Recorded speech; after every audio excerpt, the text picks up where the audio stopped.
What's becoming very obvious is a big part of this problem is the dirty money and the money being spent to, pay different medical establishments and money being paid to people doing the research and universities. And how public is that? If people want to get to the root of where all this money is being spent and where funding is coming from, is this public knowledge or is it something that you have to, hear from somebody that's on the inside? So I'm just pulling this up here. It's the CMS site. There's a government site. I can send you the exact link. But you can search for any doctor and see their direct consulting payments. And I do that whenever I see a doctor on TV giving a pharmaceutical kind of pitch. I was recently watching 60 Minutes, and the head obesity doctor from Harvard was talking about how obesity is a genetic condition not tied to food or lifestyle, and that it's actually a brain disease that is not based on our personal decision making, and how it was an absolute imperative that we stop stigmatizing obesity as having anything to do with our personal decisions and must prescribe every child and adult who's overweight in the country Ozempic and have the government pay for it. After watching that segment on the most watched news program in the country, it ended and a pharma ad ran.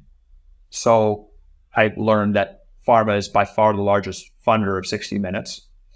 And then I researched that doctor on the database who in 2021, which is the last time we have data, this database has data, was paid $70,000 directly in bribes by Ozempic, which is public. And then it's harder, but research grants should be disclosed, but actually that's voluntary. But you need there's different databases for that, but it's less. But yeah, they have to disclose the consulting payments. There's a way to check that. The lobbying has to be reported. So Open Secrets is a good resource for that. But you can watch what lobbying happens, and they have a graph of different industries. And as I said, if you add up all the healthcare interests, it's 5 times more than any other industry. But it's a lot of digging. I mean, yeah, like on that.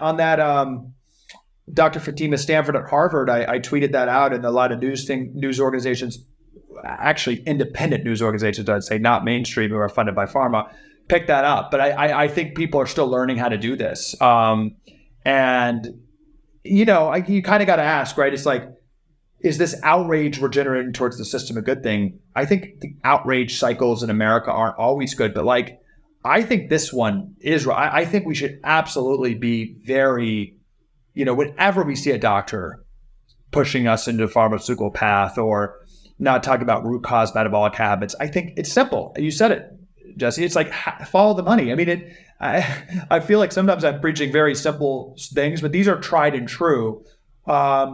But yeah, we can put some in the show notes if you want. But there's a couple of databases that I check regularly that when I'm thinking about some with medical experts. And then you got to follow the money with everyone. I have a company right now.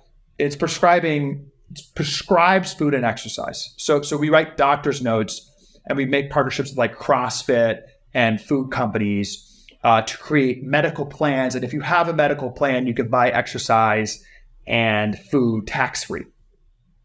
And we have relationships with brands like CrossFit where we get paid to issue these notes and drive hopefully more money to them by analyzing whether the patient could benefit from exercise and write those notes. Those are my financial interests. And people attack, yes, I'm trying to prescribe broccoli and I'm trying to prescribe CrossFit. I'm in the pocket of big broccoli. I'll admit that. And I hope we can prescribe a lot of broccoli and prescribe a lot of CrossFit to people that need it. I'm happy to have my financial interests. You have metabolic health leaders like Mark Hyman. I'm sure he'd be happy to talk about his financial interests. He's partnering with some supplement brands that are great and food companies and blood testing companies. It's like, I think everyone should have their financial incentives analyzed. I think it pretty much drives everything. Earlier, when you talked about Ozempic, you said there was a further story on funding. Was that the doctor piece, the Harvard doctor? So when I I was just making the point that I searched that database and tweeted it out that she was funded $70,000, and then independent news outlets started reporting that. And I'm just saying, to me, the lesson there was most folks don't even know how to search these databases. And I think we still fall in the trap where it's just catnip when a doctor from Harvard goes on the news, it's taken as Bible, or when a study from Harvard comes out, it's just, oh, this study is unimpeachable. And it's just like a mission of mine is to train people like we've got to follow the money. Even these large institutions and most respected institutions are pay-to-play organizations. The one other just point I'd make on Ozempic is obviously a doctor who's paid directly by the company and a news network that is paid directly by Ozempic runs ads for Ozempic, running a news piece uncritically with no disclosing of conflicts, saying that obesity is a genetic condition, not tied to diet or exercise, is wrong. But the direct bribing that's happening there essentially isn't even the biggest financial conflict. The biggest financial conflict is that doctor speaking runs an obesity clinic at Harvard. And if Ozempic is approved for government funding, that then gives her lifetime patients that are paid for by the government. If obesity, Ozempic becomes the standard of care for obesity, you have to take it for life. The weight comes back and you have horrible metabolic issues if you go off of it. So you have then a steady stream of patients for life that need that injection every week.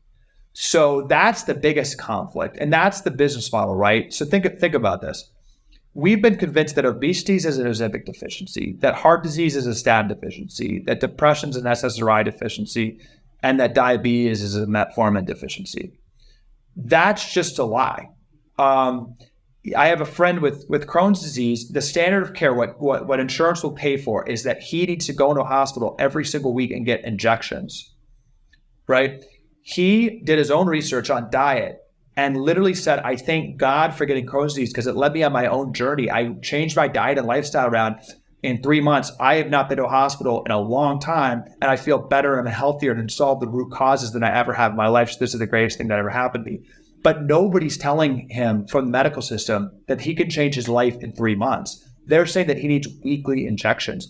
That is recurring revenue that makes people money. Every single condition that we have that's very quickly reversible can usually be dramatically improved very quickly with diet and lifestyle. It's so simple. I think COVID was a tragic case because I say this a lot, but like if all the medical leaders and the president, and frankly, the Secretary of the Treasury, because we're going bankrupt from chronic conditions, and the Secretary of Defense, because 80% of 21-year-olds aren't eligible to join the military because of their metabolic health and their fitness and their sedentary lifestyle. If we had a huge full court press to say we need to transform and strengthen the immune systems of our country, we need to get our food in line, we need to change healthcare policy to incentivizing more movement. We need to think about our urban design, how we increase movement like Europe. If we had a full court press, we could have transformed American health. We spent trillions and trillions of dollars on various COVID policies. We could have, for much cheaper, transformed, and that could have been done. A lot of people say, well, that's a long-term solve. No, like I've been on this journey. I mean, I've seen it myself.